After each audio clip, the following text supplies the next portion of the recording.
Smoke with me, chat with me, smoke with me, chat with me. Hey, let's smoke and chat. I have time to think about how do I do this. Hey, let's smoke and chat. There's days I'm not there. Hey, let's smoke. Yo, Rubber Duckies, what is up? On today's episode of Smoke and Chat, we got another guest. What's your name, man? I'm Harry, H4rri. I'm from the Pensacola area, born and raised. So, let's talk about the music, bro. Like, who are you with the music? Like, Okay, so where did your journey start? my journey started, I was 12 years old, I want to say. Well, honestly, it started when I was in elementary, and that was just singing songs that always came out. And I'm talking about like Adele, like all the, like I was not really into like rap or like nothing like that until about like 6th grade. And then I started listening to like Kendrick Lamar, and then it was Kid Cudi, and I stuck with Kid Cudi. And I just loved his vibe, and just through life, I've always had this mindset that if I get to a point where I can make a change, I want to make a change. And like Kid Cudi spoke to me like through my life, like honestly, like I felt like he was right there, like helping me It's through cool the when day. you feel like an artist is like low-key helping you through what you're going through. Like everyone has their like little like safety like net that they tend to whenever they're in an anxious situation, and like Kid Cudi was mine. Like anything you play, like I'll listen to it, and like it's just beautiful to me. And so I try to do the same. I try to make music and help people, but at the same time, like it's hard being like. So do you think that Kid Cudi inspired you to make the music that you make, or did he just kind of get you on that mental path? Yeah, he guided me to the mental path, because like like the way he speaks and like the deeper things that you get into. He's kind of there, and like he knows about that, and so like I just still try to be what he goes after. And at the end of the day, I'm still trying to be my own artist, and I want to be different because I feel like music sounds the same nowadays. Of course, and like it really does. Yeah, like people can't really pick apart what you like. It sounds just like somebody else made it. Like I like Lil Baby, but all of his shit sound the same. Like honestly, and it's kind of fucked up because it's like, well, yeah, I do like it, but I would like something else from you, from just from a listener's point of view. But you gotta think about it. They make what sells. So exactly, what makes them money. The label's money, and then trickles. Yeah, so it's just like, are you at that point? Are you making music just to make money, or are you making music because you love it? Because I feel like at that point, it's different. You know what I mean? Yeah, no, for sure. They're definitely doing it. They're always doing it for the money. Like the rich, they stay rich. And a lot of these rappers that you see come from nothing. So like getting there is like part of the plan. That's where to go, type shit. Like, and having the money isn't the problem. Not at all. It's just the avenue, because I think Lil Baby could make some really good music other than the music that he makes. He does have an impact, though. He does have a strong impact. He does. I like that's one thing. He will make it, or tries to make changes. He does, though. People listen to him through his music. Yeah. So I don't give a damn. If they listening, cool.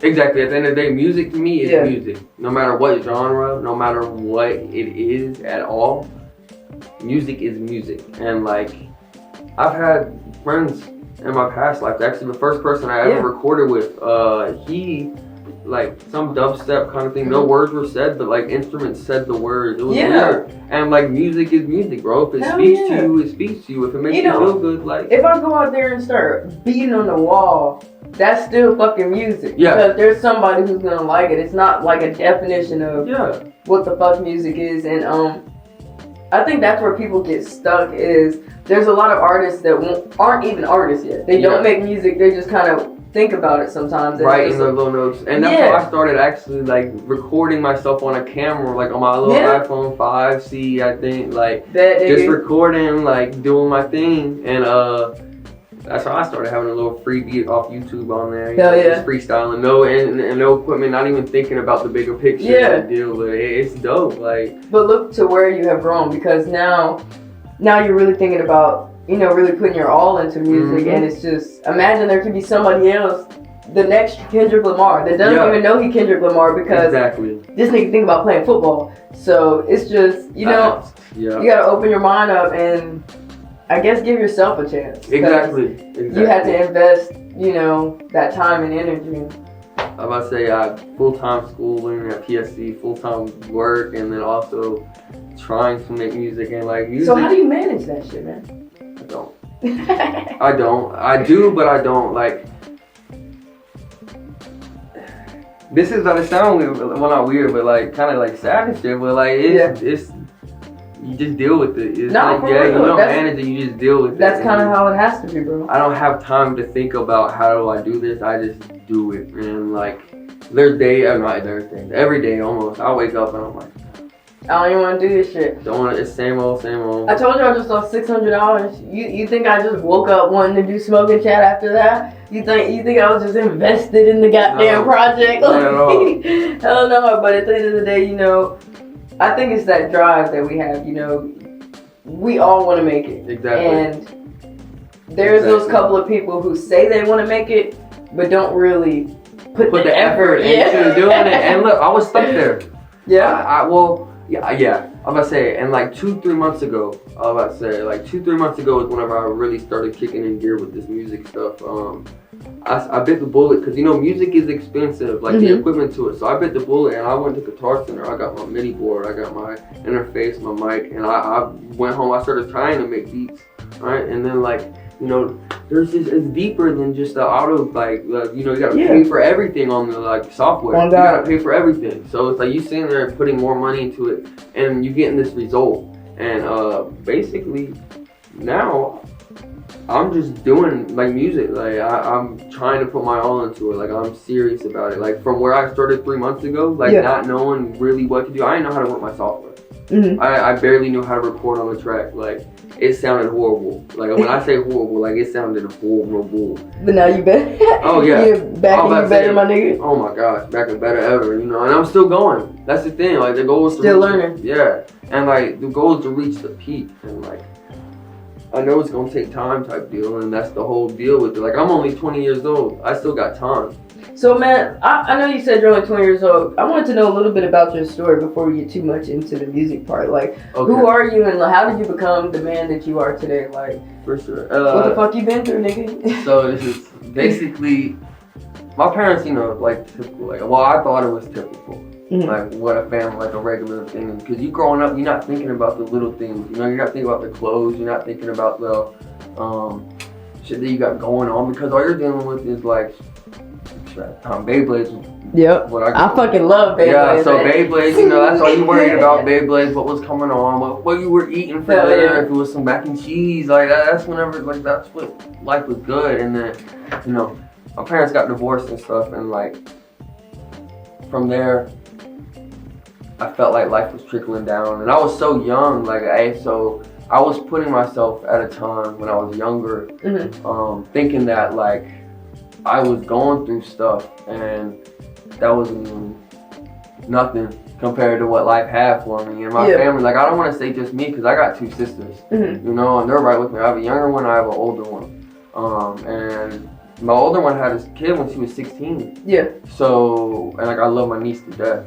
But it's hard you gotta raise a child and then you're also dealing with the loss of a mother because that hit me, like I totally skipped that. You know, I lost my mom when I was 16. You said you lost your mom when you were 16? Yeah, actually she took her own life on the front doorstep of my old house. Luckily I wasn't there. Basically the night before I went over to my dog's house and she was trying to tell me to stay home, but I was like, I'm trying to go see my dog, and so I went. You know, and then I woke up the next morning and like I found out, and it was, I ain't cried. I haven't stopped. Like I went to basketball practice that night. Damn, nigga. Yeah, like I haven't stopped. And then like I woke up the next morning and at 8 a.m. to my dad calling me, and he was like, "Hey, I'm coming to get you. We're having a family dinner today." And like everything was fine. I was like, "Okay, cool." And like I said, my parents were divorced. Yeah. So like I was going over to my dad's. I'm pretty sure the next day after like I left the night before. And basically, I got home. We pulled up to my driveway, and we had everyone in my family outside. Jesus. Everyone, and like I'm just like, okay, cool. What's going on? Yeah. And like it's a fucked up family day. Yeah, I look over to my left, and my dad's bawling his eyes out. Yeah. Talking about bawling his eyes out, and basically told me that she passed away in her sleep with a heart attack, kind of heart attack in her sleep. And I looked at her and I was like, damn, I was in shock, instant shock. I didn't know how to act, so I was like, this has to be fake. I don't know what's going on. And I was looking around, I saw everyone in my family but my mom, so that's when it started kicking in. And I was like, okay, this is something serious. So I got outside and my stepdad running up to me hectic, and he was like, I tried to stop her, and bawling his eyes out. Damn. Yeah, and I was like, what you mean you try to stop it? I grabbed him by his shoulder. I was like, you can't stop a heart attack. That comes naturally. Nigga, what you talking about? Yeah, and then it just, I didn't really find out that it was from suicide until a couple, I want to say a day later. That's when it kicked in. I actually put the puzzles together. I had other family members kind of hinting it, not knowing that my dad told me the heart attack. I feel what you're saying. Yeah, and so it happened January 4th, and my little sister's birthday, who was 12 at the time. Damn, man. She was born January 5th, so literally the day after. Her birthday was the day after my mom passed. Or before. Man. My mom passed January 4th, and her birthday is January 5th. That's crazy as fuck. I know your sister is probably... Oh my God. She's I wouldn't even want to celebrate my birthday no more.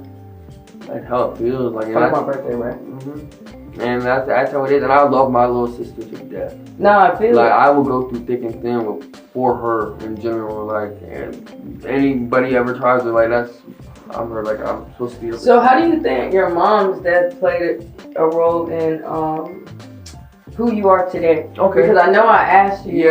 Do you feel like she's closer? You feel me? Because me personally, I can get in the car and when I don't have my seatbelt on, I hear my mother go, "Put your seatbelt on," and that shit's annoying as hell because I'm when I don't put it on, I feel anxious. I feel somebody staring at my ass. I'm like, damn, I'm gonna put it on. So it's do you ever feel like mom's, still helping you out? I believe she is my guardian angel.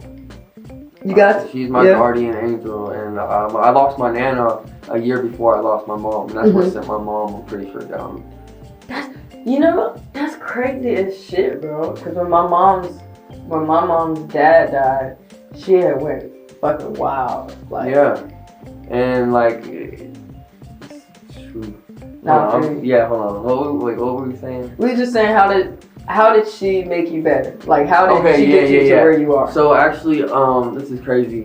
Like I said, whenever my family got divorced, my mom met my ex-stepdad, and not in a bad way, not they didn't bad blood. But basically, he had a good job, he had good money, and that's whenever we started seeing a good life, and basically oh man, I'm blanking out. Oh, okay. But we can cut some of this, right? Yeah. Okay, for sure. Basically, he took us on a trip to Colorado. The week that's what we got back from the trip. Going to Colorado. And we went for New Year's. Yeah. So basically, it was 2018. Yeah, we went in 2018, December 2018. Came back on 2019, January 3rd, and then. On that plane ride home, my mom made me promise her that I was gonna finish school and that I wasn't gonna mess around with any of these females. Yeah. And I want to say I was already a year of not messing with females or anyone in general. I was kind of sticking to myself, trying to figure my life out. And so I made her that promise, and I stuck with that promise after she passed. So throughout my life, I always think of her and what she would do and what she would have wanted. And so I feel it. Yeah, I finished school with thank you, Mary. Yeah. She actually finished it for me. I graduated 2020, and that was the year of COVID. Damn. So basically, I went on Christmas break. No.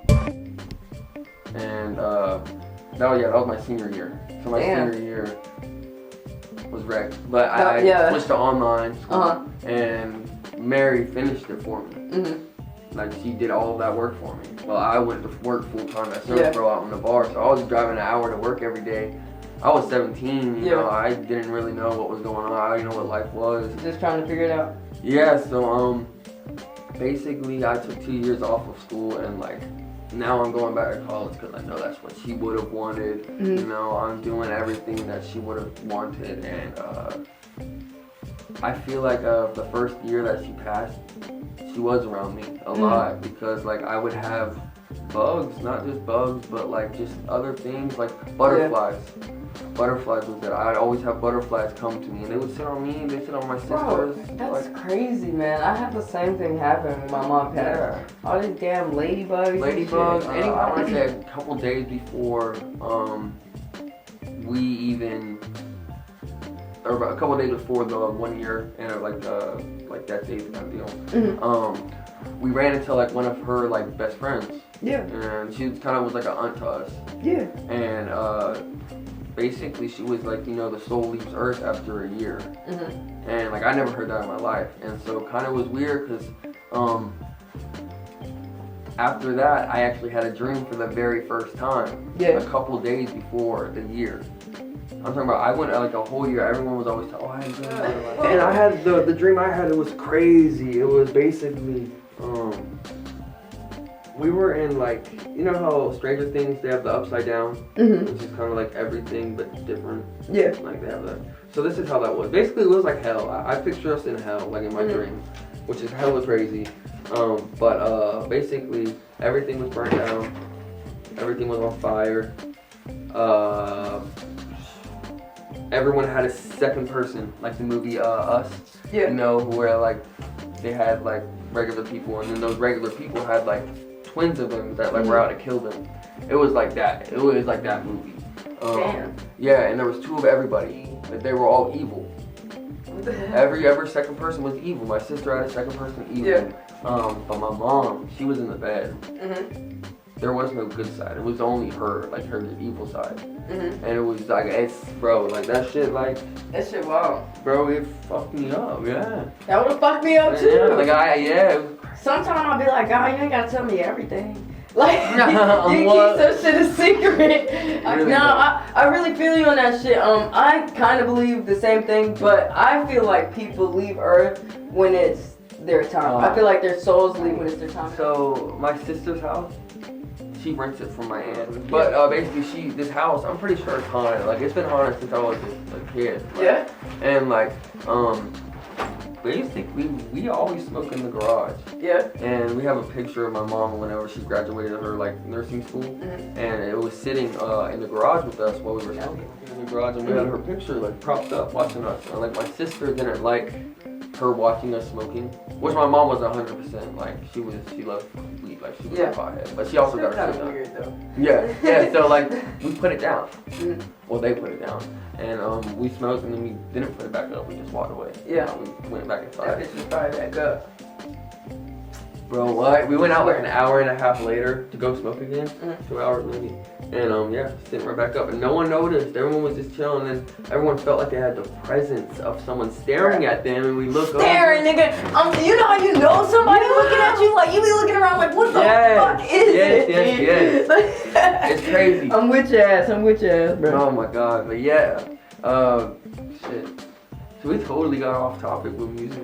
But like but this is what it's about, because honestly, that's how you get to your music. Like people are gonna hear your songs, and that's why I don't like asking the same questions, because it gets kind of repetitive. Where did you grow up? What did you learn? What inspired your music? Blah blah blah blah. I'm like, man, fuck that shit. Yeah. What did you go through? Yeah. What did you go through to make who you are? Because bro, I haven't connected with anybody except for 920. He's another rapper. His mother passed as well, and I haven't really talked about my mom dying, but it's hard to talk to people who have their fucking mom, because they fucking don't understand. Like, you can hate your mom, you could not love her, you could fucking think she's a bitch, but at the end of the day, when she leaves Earth, you think different, because it's just fucking different. Like, I think I'm a mama's boy. Me? Mama's girl, man. Whenever I was in elementary school, you know, my mom used to bring me lunch. And we'd all sit at the little table and she'd bring me like McDonald's or something, Subway, something. And she used to tell me, you know, I used to be shy of her hugging me and kissing me and stuff in front of everyone. So she told me one day, girls love it whenever their boy loves their mama. Yeah, girl means you treat women right. Yeah, exactly. And like at that point on, I legitimately, anytime we were out, she could hug on me, she could kiss on my, anything that mattered. Like, I was her little boy, and like a mother's love. A mother's love will, oh my God, yeah. It's something about a mother's love. Yeah. You know, it never ceases. You know, it never ends. You know. It's just different, and I feel you about the music shit because I can hear the tone of your voice and shit, and I can kind of feel the pain. Even when you're kind of talking about good shit, I can still kind of hear the pain. But that's a good part because, like I said, there are plenty of artists who don't have moms. There are plenty of artists who don't have somebody to talk to, and that song "Sad" by X-Tenacion or whatever. That song got me through so much shit. Imagine somebody listening to your music, you feel me, and feeling like that, like that shit crazy. Yeah, and for me, it's like, I haven't even shouted them out yet. I need to shout out two people. Go ahead. H4rri and Self-Made Said. So basically, if it wasn't for them two right now, I most likely wouldn't be back on my shit. Yeah. I wouldn't be mixing the music the way I am and like being able to use auto-tune, because look, like if you look at a software thing to a normal person, just looking at that shit is complicated, and it's even worse learning it. I'm only better now because I've been working using it. Exactly. Yeah. And look, exactly. So I started this 3 months ago, and if I told myself like, literally every month I look back on the month I had and to where I started from, and it's like cool, like gas, bro. Exactly, and it helps your esteem because it's gonna take time, and that's how you build. And like honestly, you're gonna fall off a few times. You're gonna go through hard times, and you're gonna think, I don't want to do this something no more. Well, you gotta do it, bro. But that's how the music is, man. You know, you're not every album that you put out isn't gonna be great. No. Every fucking song ain't gonna be great. Nope. Like you gonna put out some shit, but even your bullshit, somebody gonna fucking like, and it just takes you believing into yourself. So basically, I got, like I don't want to say, I got finessed. Don't say the name. I'm not, I was say I don't like to speak on names or anything, but I got finessed, and like I took the loss and charged it to the game because like that's how it works, bro. Like basically at the end, I put that into motivation. Pensacola is small as shit. If you do somebody dirty, you get around. You gonna see them fucking getting around. You're not gonna be able to hide from them your whole fucking life. I will forever love Pensacola because that's where I'm born and raised. But I gotta get out of here because like, I suggest everyone to get out because not everyone is like this in Pensacola. Like it's a whole different world out there, you know. Like everyone's different, but like Pensacola starts getting the same. Oh yeah, you know what I mean? It really does. But I'm not gonna cap. Look, I'm excited for Pensacola because we got Navy Federal, and like it's a bit because of the traffic, but they're bringing in so much shit. They are. Cause I live out there in Beulah. Like I've lived out there my whole life. They're bringing out some shit. They're bringing out like Chick-fil-A. They just put a McDonald's. There was nothing out there. Nothing. There wasn't a damn thing out there. I did want to talk to you more about like where is your music going? Like I know we talked about what your motivation is, but like now that we know who you are, kind of, and you know what you do. I'm still figuring it out. Yeah, we're still figuring it out. But you know, what are we looking forward to in the future? We know that you got us going on. Yeah. What do you got on for yourself? For myself, basically, I'm just I'm gonna release a couple of singles for sure, and then I'm definitely gonna work on an EP, but I honestly want to get Pensacola rappers all in one like thing, cause my idea on it is I want to eat, you know, and I want my fam,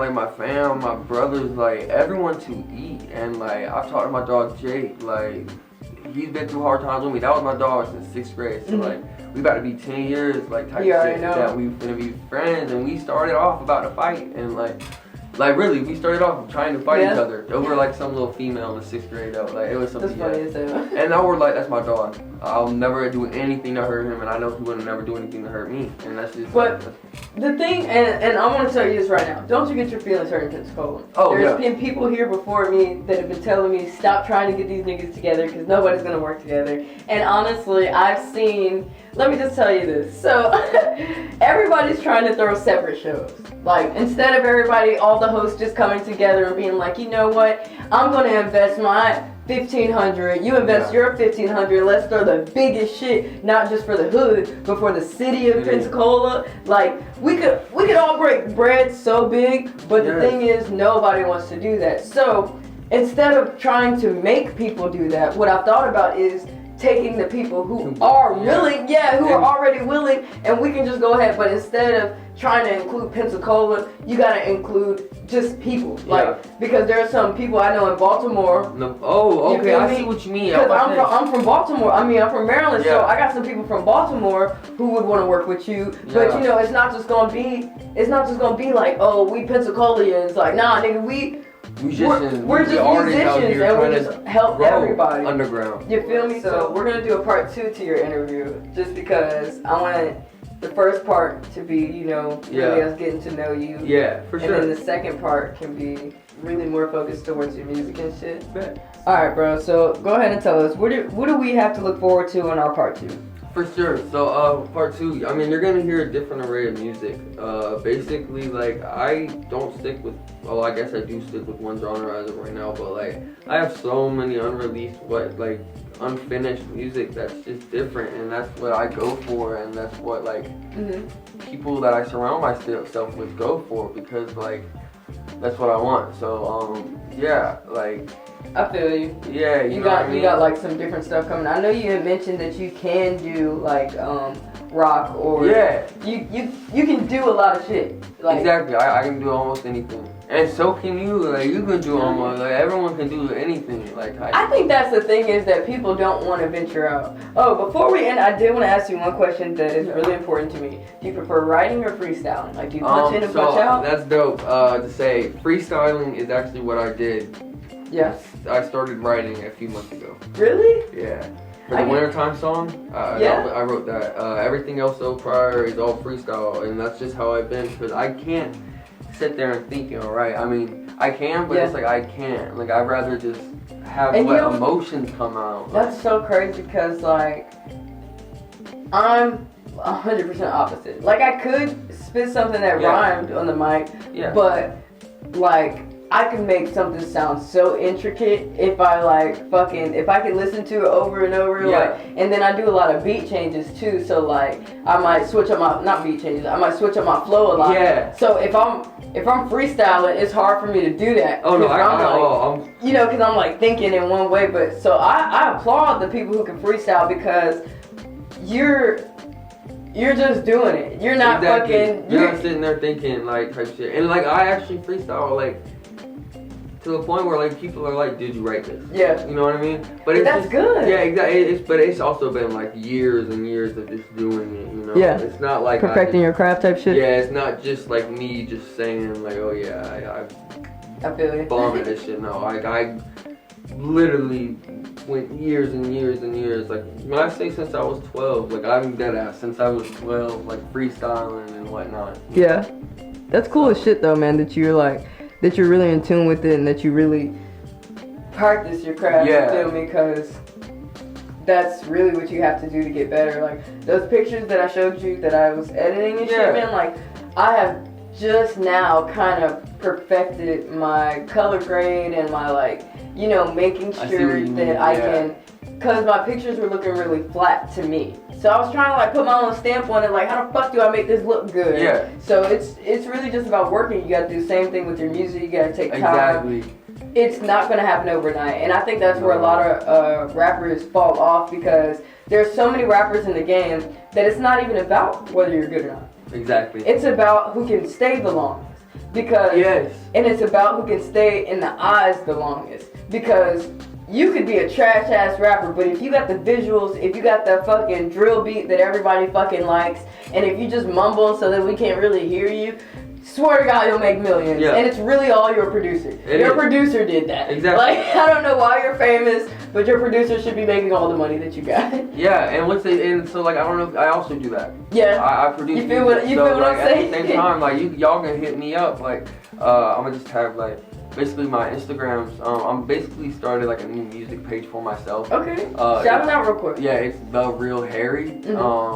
No spaces, no nothing. And the A is actually a 4 in Harry. Okay. So it's H4rri.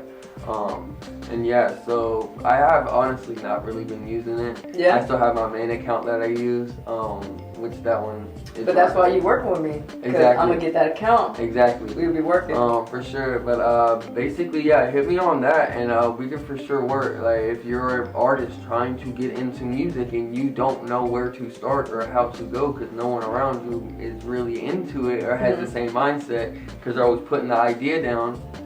Hit me up. Alright guys, and that is it. My name again is Harry, H4rri. You can follow me on Instagram at The Real Harry. Yeah, and that is it. Thank y'all so much. Peace. Smoke with me, chat with me, smoke with me, chat with me. Hey, let's smoke and chat. I'm trying to think about how do I do this. Hey, let's smoke and chat. There's days I'm not. Hey, let's